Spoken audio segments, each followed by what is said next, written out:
Good morning. Happy Monday. Hope your weekend went well. Cool to have you all here.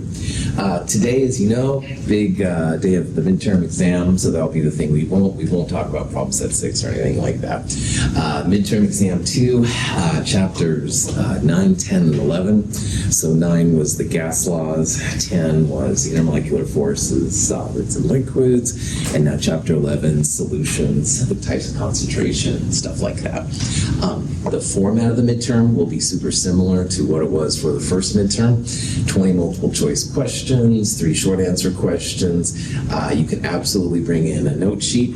Definitely bring your calculator along, you'll need it. Should be cool. You'll also turn in the freezing point lab that we did last week. I've been seeing some good results on that, which I'm really pleased about.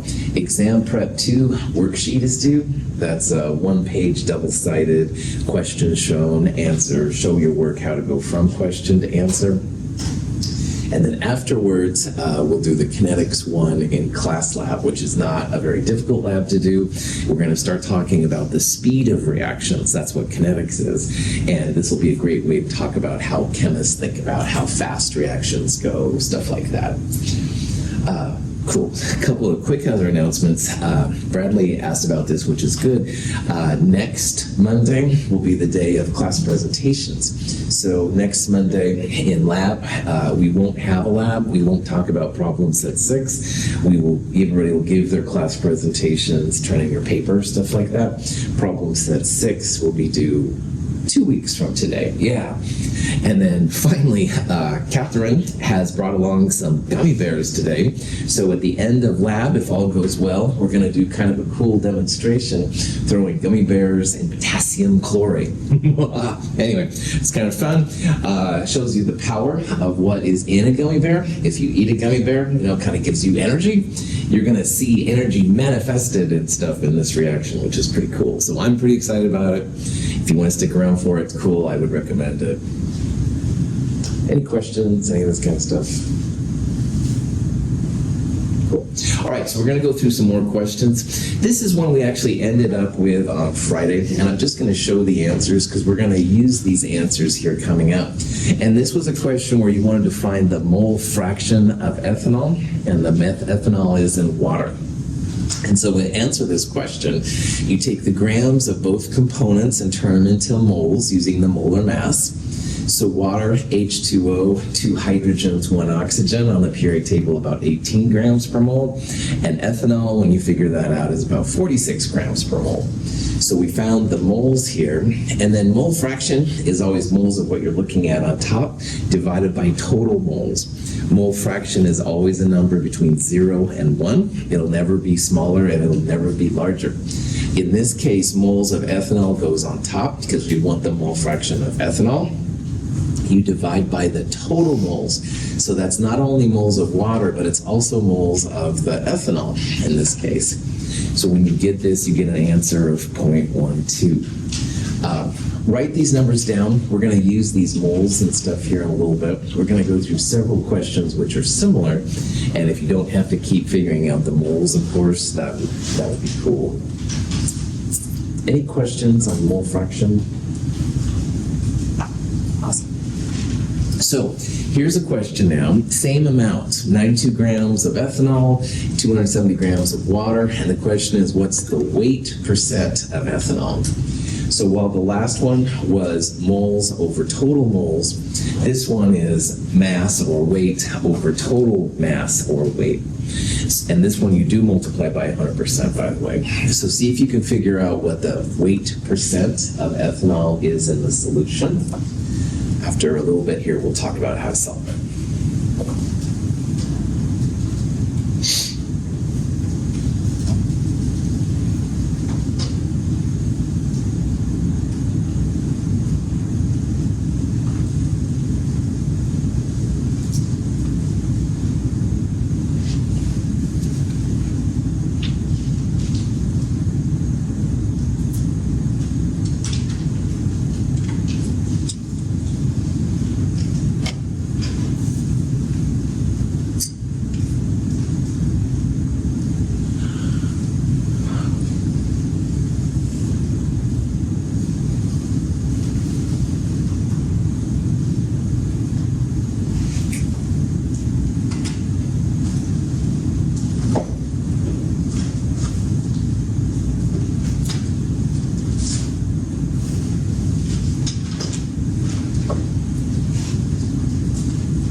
right, so in this one, you don't need your mole values that I wanted you to write down earlier. This one is literally just grams. So to calculate weight percent, mass percent, and you want to make sure you're looking at the right species, we want the ethanol here. So we would put the 92 grams of ethanol in the top, and you would divide it by 92 plus 270 in the bottom, multiplied by 100%. This one is usually done by 100%, 25.4%. All right, so do multiply this one by 100%. Mole fraction is usually just mole fraction. There's no times 100%. Mole, thanks for playing. What would be an easy way to find the weight percent of water in this solution? 100% minus 25. Bam, nice job, Kevin. Yeah, if you want to find the mass percent of the other component, and there's only two, remember that the mass percent of A plus the mass percent of B would be 100%. So 100% minus this number would give you the mass percent of the water. Now you could also calculate it. You could put 270 where the 92 is right there, but your denominator would be the same. That would be another way, but I would do it the way that Kevin just said, 100% minus this. Good to go. Questions? Okay. Now, here's a question where we want to find the molality of the ethanol in the solution. All right. Now, molality is moles of solute over kilograms of solvent. And if you don't remember, there are 2.00 moles of ethanol. So see if you can use that information to calculate the molality of the ethanol in the solution. Moles of solute, kilogram of solvent.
So let's start with some basic questions.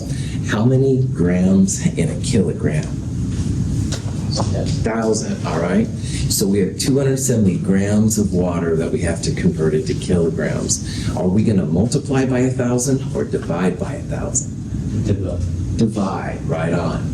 So the kilograms will be a smaller number than the grams that they come from. So I want to make sure that part's clear. And one of the things you need is you need kilograms of solvent, kilograms of water. So that would be 270 divided by 1,000, 0.270 kilograms. You also need to turn the grams of solute into moles of solute using the molar mass of ethanol. And we saw earlier that that number is 2.00 molal. So if you take 2.00 moles and divide it by 0.270 kilograms, you'll get 7.41 molal.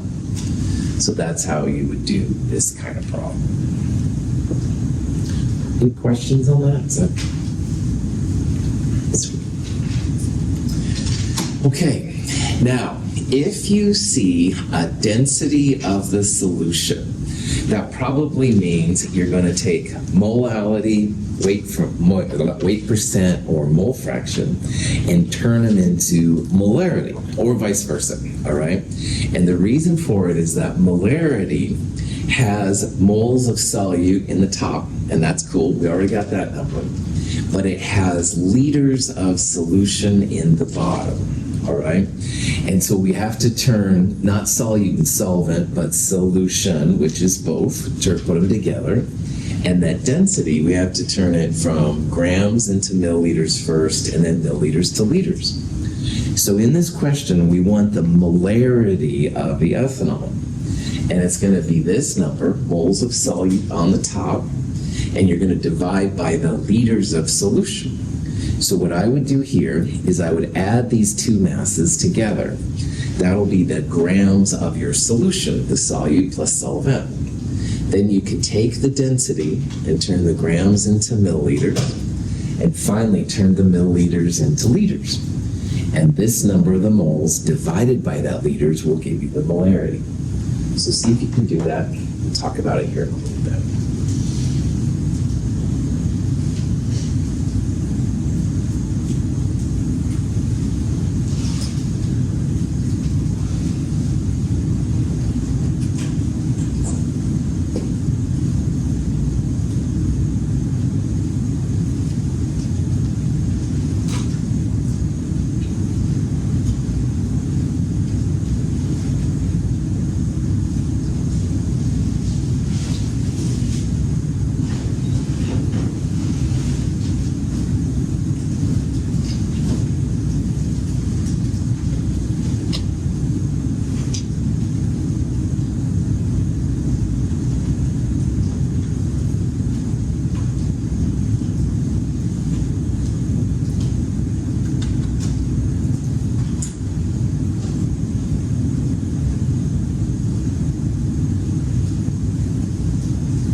So big M, molarity, is moles of solute over liters of solution.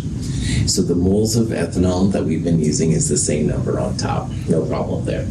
And in the bottom, what I would do here is I would take both of those numbers and add them together. All right, whatever number it is, 300 and so grams. That's the mass grams of solution. And then the density will allow you to go from the mass of the solution to the volume. So you take the mass, divide by the density to get the volume in milliliters. There are 1,000 milliliters per liter. So you can throw this all in your calculator at once, or you can do this part first. Either way is fantastic. Another thing to think about is if you're doing molarity and molality, molarity should be a number which is less than the molality. And on the last problem we saw, molality was like 7.41 or something. So this number should be a number that's smaller than the molality. If you do all these steps, the volume I calculated was 0.370 liters. And the moles divided by that volume then is 5.41 molar, all right? 5.41 moles per liter. And this number is smaller than the 7.41 molal we did earlier. So molarity should be a number that's smaller than molality if you're doing them both at the same time. Any questions on that?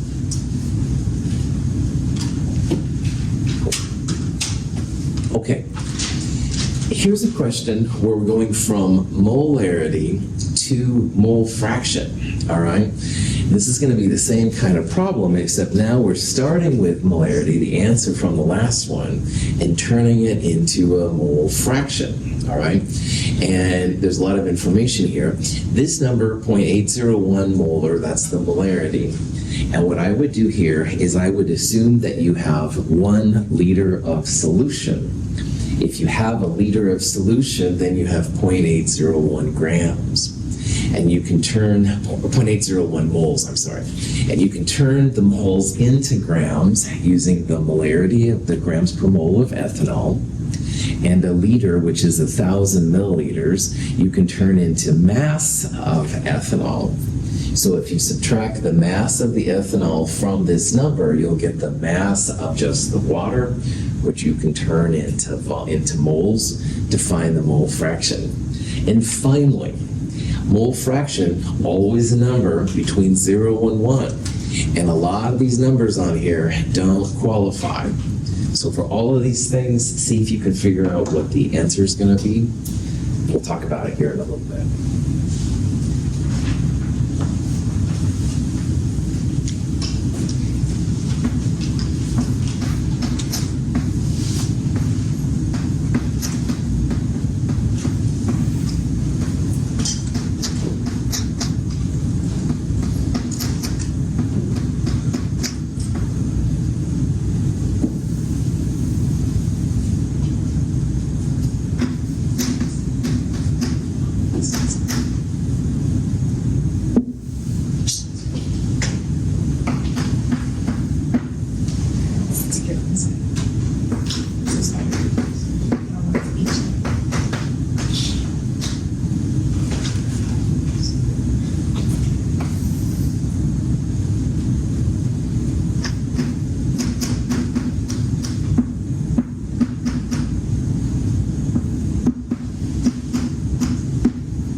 So on a problem like this, you always have to start with some kind of assumption.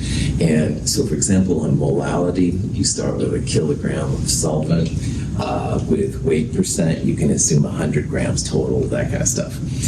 With molarity, I would start with a liter of solution. And if you have a liter of solution, then that means you have 0.801 moles of the solute, which is ethanol. And mole fraction is going to be moles of your ethanol divided by moles of ethanol plus moles of water. So of the three things you need, this number is two of them. All right, it's going to be 8.801 divided by parentheses 0.801 again plus X, where X is the moles of water. And that's the part that takes a little bit of figuring out, but it's no problem. And so up here in my chicken scratch, if you assume a liter, that's 1,000 milliliters of solution. And the density is this 0.9163 number. So that means when you multiply them together, you have 916.3 grams of solution. And that represents solute ethanol plus solvent water. So the next thing I did, I found the grams of solute, and that's where the 0.801 number comes in again. So ethanol, 46.1 grams per mole. Multiply that by 0.801, 36.9 grams of solute, of ethanol. So if your total mass of everything is 916.3, you subtract 36.9 from it, you end up with 879.4 grams of solvent water. That's pure water, so you can turn it into moles dividing by the molar mass of water, about 18 grams per mole. And I calculated it was 48.80 moles of water. So at the very bottom down here, you can see, here's the 0.801 number that we assumed at the beginning. That's solute. We'll divide it by that number again, plus this moles of water that we took some time to figure out, 0.0161. And again, I want to point out that answer E and answer B are not going to be possibilities because those are outside of the 0 to 1 range. Mole fraction will always be between 0 and 1. So E and B are both too big. They won't be net less than 0 either, for that matter. So in that point, then that at least narrows it down to some possibilities. Questions? All right. We're now going to change gears to talk about Henry's Law. Henry's Law usually involves some kind of Henry's Law constant, which usually has weird units. So in this case, it's molar per millimeter of mercury. And there's a vapor pressure of water here at this degrees.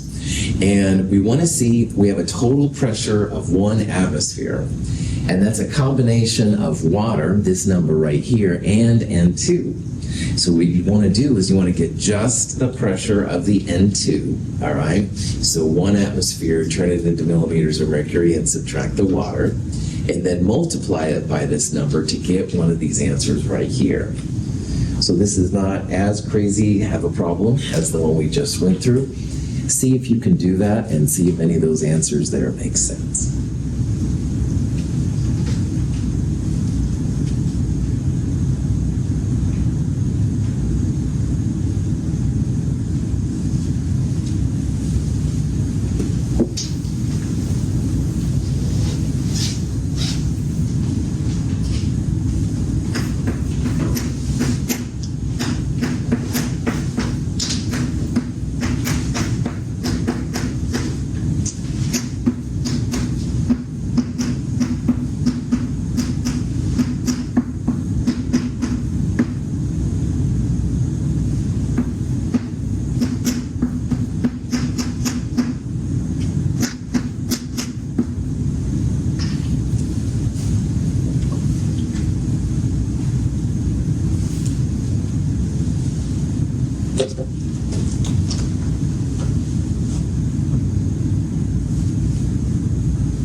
So first of all, in a torr, how do torr and millimeters of mercury relate to each other? 1 to 8. 1 to 1. That's right. They're the same thing and stuff. So a torr and a millimeter of mercury, same thing.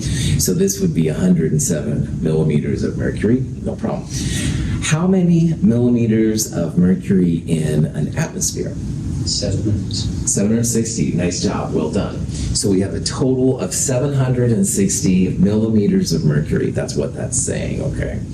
And of that 760 millimeters, a lot of it's N2, but there's also some water.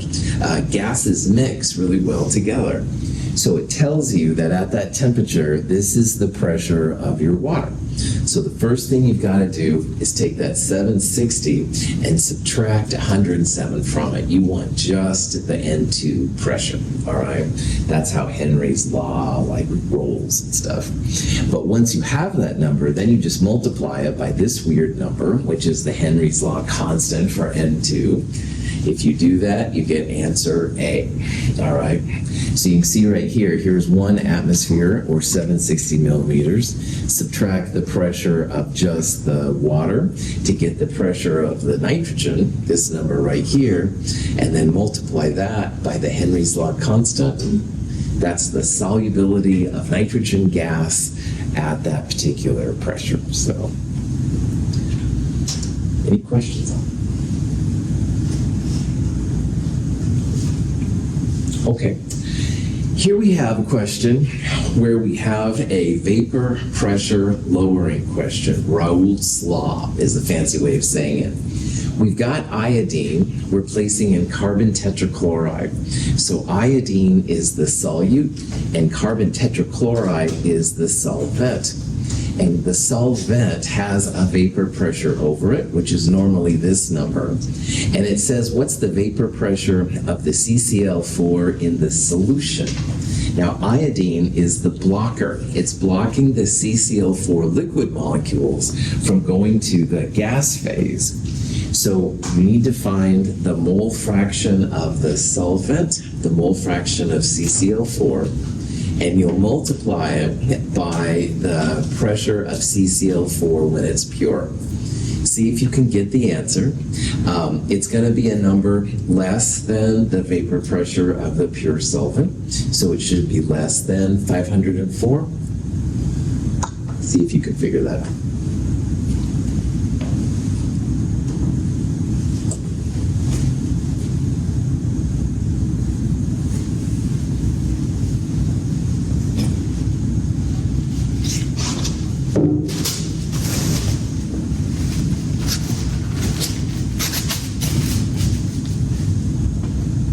Allergic to hornets, so sorry I'm not messing around with that. No, nice sweet day. Sorry. Yes.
So normally carbon tetrachloride, which is a really funky kind of a solvent, by the way, but anyway, normally carbon tetrachloride, this number right there is its normal vapor pressure, all right? But when you start putting iodine in, iodine blocks the CCl4 liquid from going to the gas phase. So solutions, iodine and CCl4, will have lower vapor pressure than the solvents they came from. That's the vapor pressure depression, Raoult's law, all this kind of jazz. So to figure it out, you take the vapor pressure of the pure solvent, which in this case is this 504 number, and you multiply it by the mole fraction of the solvent. So mole fraction of solvent, mole fraction of CCl4 would be 1.96 on the top, and you divide by total moles, which is 1.96 plus 0.04. And I realize there's a math thing right there. It should be a 0. 1.96 divided by 0.04. Sorry about that. So it's like 1.96 divided by 2. Okay. When you do that, the mole fraction comes out to be 0.980. That's the number you multiply the 504 by. You'll get a number which is less than 504. 494 looks good. Notice here how this number is larger than 504. That doesn't make any sense at all for these kind of problems. This number is the vapor pressure of the solvent, and they're definitely going to be lower, so that's kind of messed up. And this number is pretty small, so a lot of times if you have to guess, you want one that's just a little bit less than the vapor pressure that's given to you, the pure solvent value. It is mole fraction of solvent, not solute. That's a little different from molarity and molality. Any questions? Cool. This is a boiling point elevation question. Boiling points of solutions are higher than the solvents they came from, all right? Water normally boils at 100, solutions will be higher. So it says here, what mass of this solute do you need to add to 125 grams of water to raise the boiling point by 1 degree? So your delta T here will be 1, all right? See if you can figure this out. You want to start by solving for molality. And molality is moles over kilograms, so you'll multiply by the kilograms of water to get the moles, and then the molar mass will tell you how many grams you need.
Okay, so delta T equals K times M times I works well for both boiling point and freezing point questions.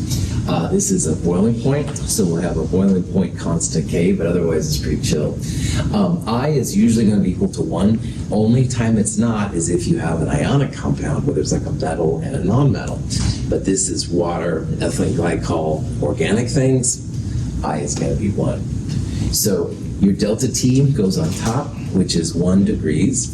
You divide it by the K, 0.512. That'll give you the molality, which is a number, and that's moles of solute per kilogram of solvent.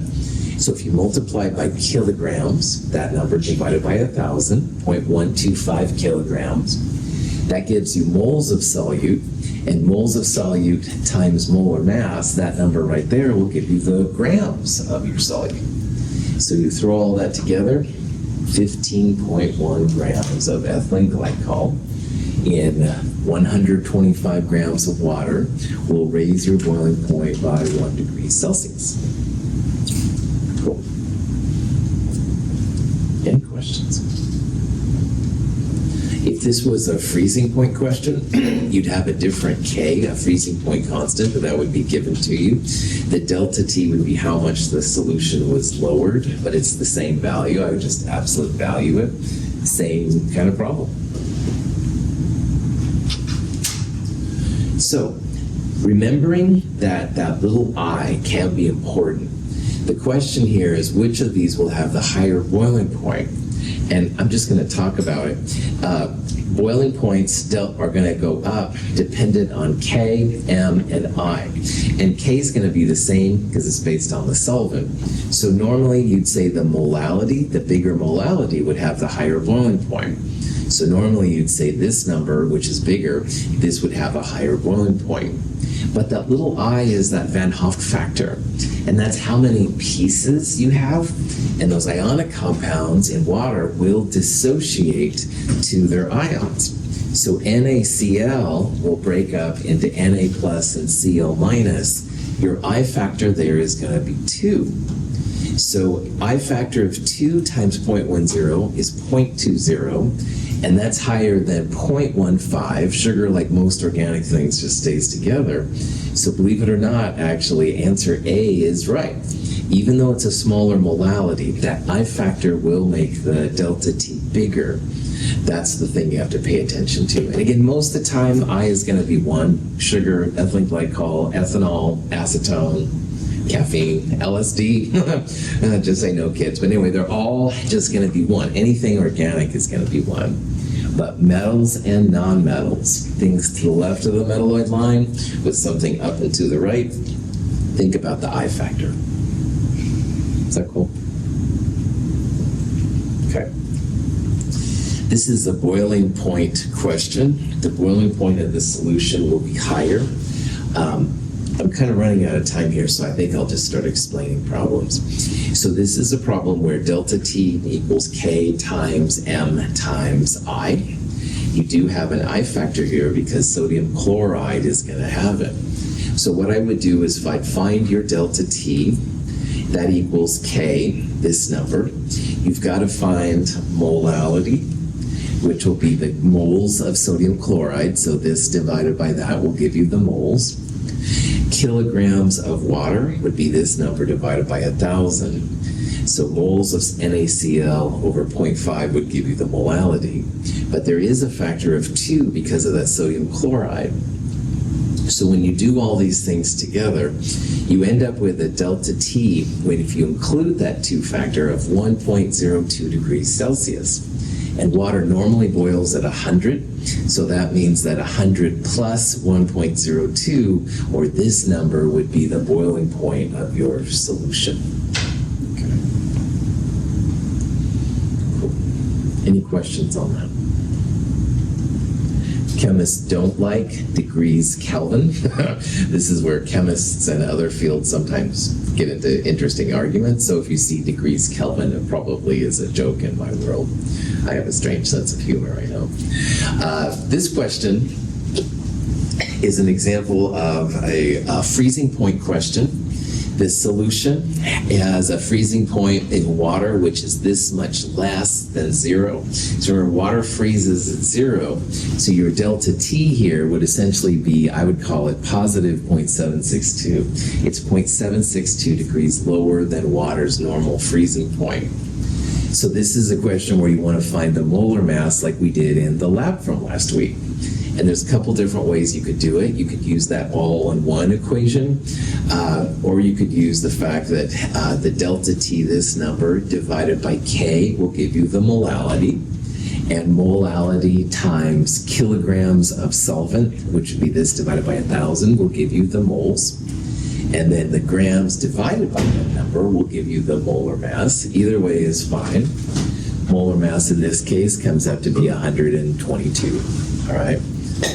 So hopefully this is looking more familiar after the lab we did last week. Any question? Osmotic pressure is another kind of question, pretty important. This is pi equals I CRT. I for these is usually going to be 1. Something organic is just going to have an I factor of 1. So on this question, you want to find the molar mass. You want to solve for the C in pi equals CRT. So turn your millimeters of mercury into atmospheres by dividing by 760. Kelvin temperature is good. Concentration equals pi over RT. R is the gas T. That'll give you the concentration in moles per liter. If you multiply by the liters, so 5 divided by 1,000 be the liters, that'll give you the moles. And then finally, you can take the grams, not milligrams, but grams. So divide that by 1,000 to get the grams. Divide that by the moles that you calculate. Usually the molar masses are really, really big. So in this case, it's about 6,000 grams, which again just blows my mind. But anyway, here's the millimeters of mercury converted into atmospheres, divided by 760. You solve for the concentration. There's the gas constant R.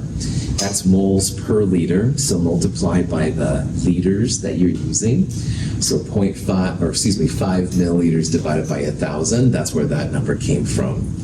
And then the actual grams, not milligrams, but grams, divided by the moles, gives you these just massive molar mass values. Osmotic pressure, really cool for biochemistry and big molecules. It's not weird to have a molar mass like this, or even the 12,000 number. Just crazy in my world how big those numbers are. But anyway, this is the gas constant R, 0.082057. Question. All right, so that's it for that. We're going to start talking about kinetics on Wednesday. Kinetics is the speed of the reaction, and it'll help when you go through the lab today, which is also on kinetics. So get ready for some speed stuff. Okay, thank you for being here. I will see most of you at 1:10 today. Have a great day.